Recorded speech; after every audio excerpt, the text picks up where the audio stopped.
এখন আপনারা টিজার দেখলেন, পরশুদিন ট্রেলার দেখবেন, তারপর আপনাদের বিশ্বাস হবে কি না দেব যেই কথাটা 1 বছর আগে দিয়েছিল, 1 বছর না, লাস্ট ডিসেম্বরে যেটা দিয়েছিল সেটা পূরণ করতে পেরেছে। আমি একা কিছু করতে পারিনি, বাংলার প্রত্যেক কটা মানুষ এই স্বপ্নের সাক্ষীদার, আপনারা সবাই ভাগীদার। কারণ খাদান যদি এত বড় সাকসেস যদি না হতো, বিশ্বাস করুন রঘুনাথ কোনোদিনও দিনের আলো দেখতে পেত না। তো এর পুরো রঘুনাথের পিছনে যদি হয়ে থাকে, এর জন্য দায়িত্ব হচ্ছে আপনাদের। আপনারা ভালোবেসে খাদানকে দেখেছেন, এত বড় ম্যাসিভ হিট করেছেন। এই যে কমার্শিয়াল সিনেমা, মাস সিনেমা, যে অ্যাকশন হবে, গান হবে, বড় ক্যানভাসের ছবি হবে, আমরা মাঝখানে সত্যি একটু পিছিয়ে গেছিলাম, কিন্তু খাদান থেকে আমরা সবাই সাহস পেয়েছি এবং তার জন্য আজকে রঘুনাথ এত বড় স্কেলে আপনারা দেখতে পাবেন।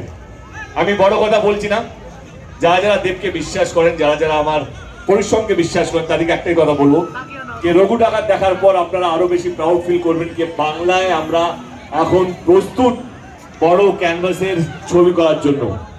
এবং রঘু ডাকাত দেখার সময় আপনারা সবাই গর্বিত ফিল করবেন যে না, আমরা পেরেছি। রঘু ডাকাত এমন একটা চরিত্র, এমন একটা চরিত্র যেটা আমরা ছোটবেলা থেকে আমরা বইয়ে পড়েছি।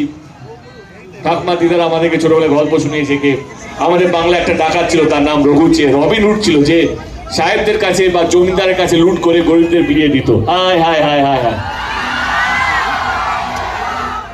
গরিবদেরকে বিলিয়ে দিত। Hello hello. তো